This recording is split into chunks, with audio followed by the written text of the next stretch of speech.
In today's economy, many are still trying to identify whether we are in a recession or not, and looking at the workforce and workforce development to determine the outcome of recession or not. However, with today's guest, we're going to discuss some of the challenges within workforce development and some of the potential opportunities for solutions to these challenges. Let's talk about it. And so we have more jobs now, more people working, more people in our labor force than we had prior to the pandemic. Now, having said that, if the pandemic miraculously didn't happen, we probably would be having more jobs and more opportunities than we do today. But we had a really bad thing that happened to us that caused our economy to go into free fall and a lot of other negative impacts. Greetings, leaders, and welcome to another episode of Leadership is Podcast. This is Season 3, Episode 23, with my special guest, Mr. Nathan Ramsey of the Land of Sky Regional Council. Nathan is Director of the Mountain Area Workforce Development Board with the Land of Sky Regional Council, serving Buncombe, Henderson, Madison, and Transylvania counties. Prior to this role, he was a business services representative for the North Carolina Department of Commerce. Nathan served in the North Carolina General Assembly, representing House District 115 from 2013 to 2014, and as chairman of the Buncombe County Board of Commissioners from 2000 to 2008. Hey, welcome, Nathan. Good afternoon, Jason. Thank you for giving me the opportunity to be here. Yep, absolutely. So, so if you could let our audience know, more of who you are and what you do. Well, Jason, thank you so much. My name is Nathan Ramsey. I'm Executive Director of Land of Sky Regional Council. I also serve as Director of the Mountain Area Workforce Development Board. Land of Sky Regional Council serves 4 counties in the Asheville area, Buncombe, Henderson, Madison, and Transylvania County. But we also serve other counties beyond that in various programs. So we have some programs at Land of Sky that are just serve one county. We have some programs that serve multiple counties, 4 counties, 5 counties, 11 counties, 30 counties, and we have at least one program at Land of Sky that serves all 100 counties in North Carolina. So we do a lot of different things. Our largest programs are our aging programs that support older adults.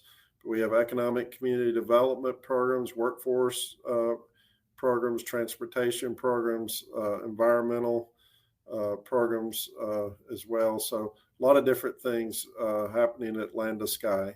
And appreciate the opportunity to have a conversation with you. Very good. Thank you so much for that. A while back, I don't know, it may have been a few months back, there was a newsletter email that went out stating that there were roughly around over 24,000 jobs that were available, and about roughly 9,000 people had registered as unemployed. So, how have those numbers changed, or have they changed since that initial report was out? Well, we're still in a pretty tight labor market. I know we're hearing a lot of national news stories right now about a softening economy. You see the financial markets declining and as interest rates are rising. But the latest employment data we have for our region was from August. And, we're talking today on the 10th day of October. But and we'll have another labor market report that will come out later this month for September. But as of August, we had a 3.2% unemployment rate in our region, and so our unemployed number has been just under 7,000 people in the Asheville region, and we still have a lot of job openings. We probably see some softening of that job opening number, but we're probably still have over 2 job openings for every unemployed person in the region, and possibly even more than that. Wow. Yeah. Yeah, absolutely, absolutely. So, you know, um, why do you think, people are not applying for these jobs? Like, I'm looking at, the hiring benefits that are being offered, with these incentives of, large amount of money that's offered to them. So, what's keeping people from not applying for these jobs? In Well, your perspective? well, I think people are applying for jobs. We're sort of seeing a great reshuffling. So one of the challenges in a tight labor market is oftentimes people in your organization or my organization, they may leave to find another job opportunity somewhere else. And so, with the advent of remote work for some jobs, as an employer, your competition is not only the employer down the street or in the next county, it could be an employer, on the other side of the country. So, if you really think about it, I know there's sort of a narrative out there that we've got a lot of people sitting on the sidelines more so than we did pre-pandemic, but we really, we're at record highs as far as people in our labor force, the number of people working, the number of jobs we have. And so we have more jobs now, more people working, more people in our labor force than we had prior to the pandemic. Now, having said that, if the pandemic miraculously didn't happen, we probably would be having more jobs and more opportunities than we do today. But we had a really bad thing that happened to us that caused our economy to go into free fall and a lot of other negative impacts with the pandemic. But so, generally people are back at work. Now, there are some pockets of softness, like with older adults. Probably there's some health concerns there, but, and people are retiring. So, that each day, so that's fewer workers every day in the labor force as the number of people continue to retire. We also, continue to see lack of childcare options. So if you have a child that needs childcare for you to work, that may be keeping you out of the labor force. But overall, we still have more jobs than we have people. Now there are a lot of people on the sidelines, and we maybe want to talk about that later, but that aren't counted in those official employment numbers. So these are people that maybe not looking for work, would include people in the criminal justice system, and other examples like that. Okay. Yeah, excellent, excellent. So, that was one of the things too that I had learned, looking at what was called the Great Resignation, or what have you. But I saw it as really the a great opportunity, for employers to take advantage of the opportunity to train up those that stayed behind, to qualify for better positions. And also with the Great Resignation, one of the things that I learned was that, yeah, they were applying for better paying jobs, and some people even becoming entrepreneurs themselves. And so, yeah, I that was, Absolutely. yeah, that was one of the things. So what is your take on, more of, okay, how can we get the workforce, um here in Western North Carolina? I know that you guys are doing a career expo or something tomorrow, right?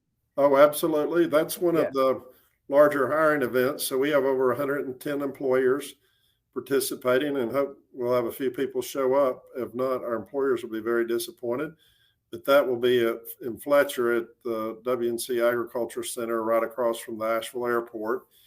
So we have two large hiring events like this every year, one in the spring and one in the fall. And the one we'll have in the spring of 2023 will be at Harris Cherokee Center in downtown Asheville. But hopefully there won't be a major wreck on I-26 tomorrow that will back up traffic. So we know how that gets. So we'll Yeah. have a good turnout of job seekers. There'll be thousands of jobs tomorrow available tomorrow from those employers. Many of them paying $19 and more. In many cases, much more. Very good, very good, very good. So, as it relates to leadership, what is leadership's response? How should leaders look at addressing the employee engagement and employee retention? Well, I mean, I think that's a multifaceted question. Um, Primarily, I think the employers who most invest in their people, who provide the greatest opportunities for advancement, and that we all create future leaders. We create leaders in our organizations. The employers, the organizations that are most successful at doing that, will be the organizations that are the leaders in our region and beyond, because you're really maximizing your human capital. And so we know employers that provide educational opportunities to employers where they see those career pathways and they can advance. And we have many that are doing that. Employers are providing apprenticeship opportunities, so you can start out and they understand. Not everyone's going to have the requisite skills and that they need for the jobs they have available. So, having employers that invest in them. Although at the end of the day, we say we work for an organization or a company, at the end of the day, we generally work for our supervisor. And so, helping your supervisors become better leaders, better motivators, better team builders, I think can help employers, be more successful, because we know, I mean, certainly, and this is true at Land to Sky Regional Council, and I'm sure true other organizations. I want what's best for my own organization, but at the end of the day, I want what's best for the people who are part of this organization. And if they get a great opportunity, and whether it's a better pay raise or a job that's more fulfilling for them, I want them to experience what is best for them and their family. But as an organization, we want to do everything we can to keep our talent from leaving us. And sometimes that's not possible. We know that. But I think, while people will leave you for money, oftentimes it's more complicated than just salary. And so that's especially true with positions that pay higher wages, higher salaries.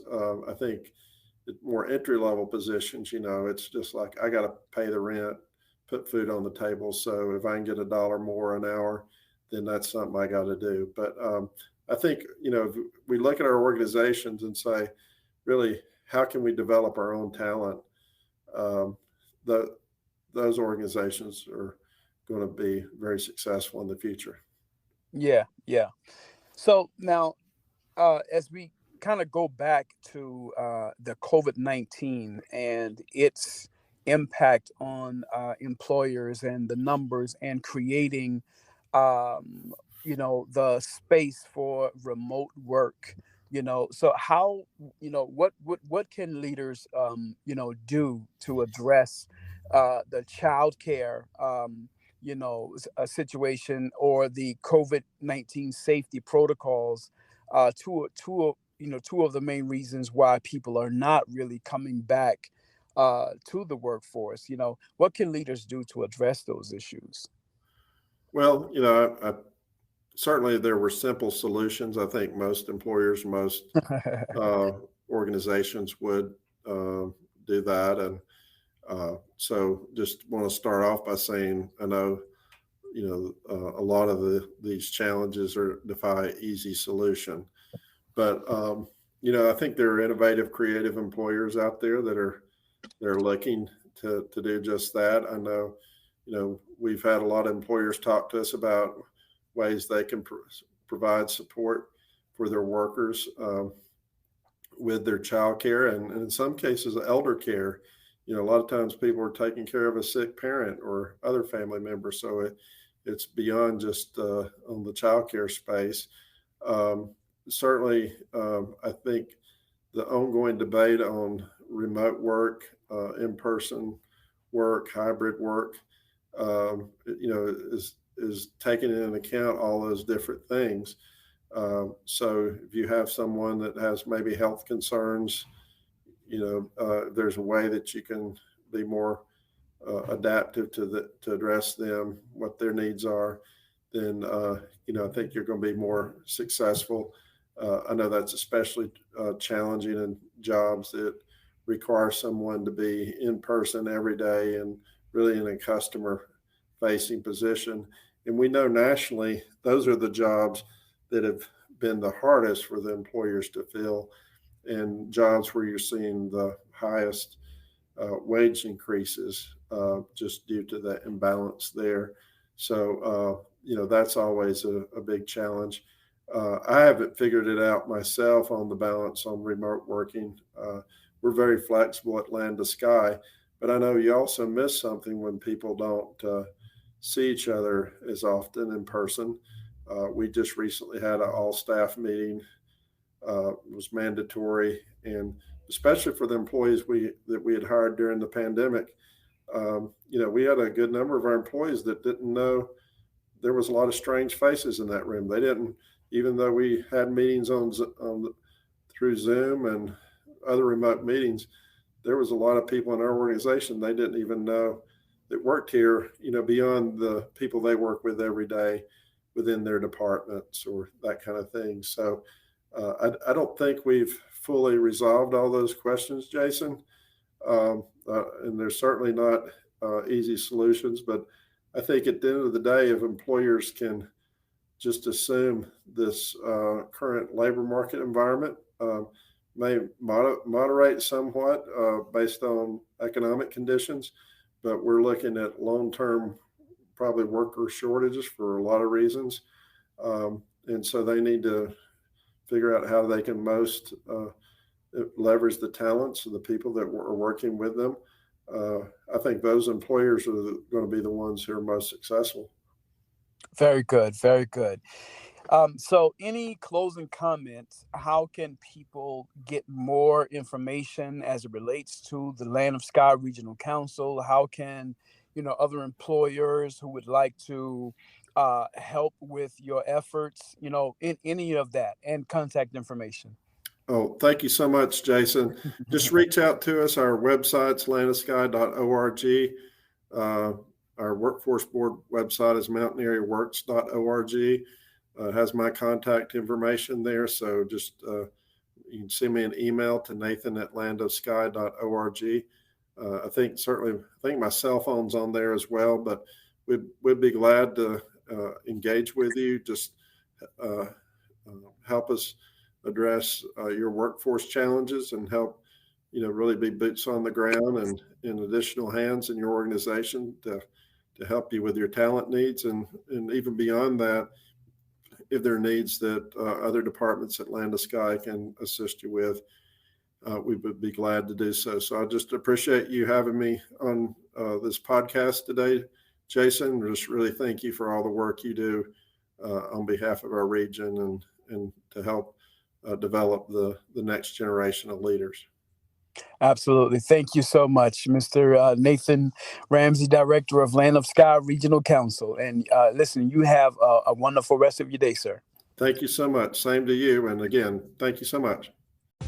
Hey, thank you so much for enjoying another episode of Leadership Is Podcast Season 3, Episode 23, with our special guest, Nathan Ramsey of the Land of Sky Regional Council. And he gave us many indicators as it relates to recession and also the workforce development and some keys to successful workforce development and employee retention. And one of the things that he said was, making sure that we understand that, we work for an organization, but essentially we work for our supervisors or our managers. And so therefore, striving to make sure that, our managers or supervisors from a leadership position are receiving leadership development, which will help in how, relationship building, conflict resolution, and etc. as it relates to having a good relationship with employees, which adds to employee retention. So thank you so much, Nathan, for that education. Here at JM Leadership Development, our primary goal is to assist your organization to fill or build your leadership bench. If you would like to have a conversation about what that would look like, don't hesitate to reach out at 828-333-7234, or you can send us an email at thejasonmuhammad@gmail.com. And always remember, leadership is influence and service.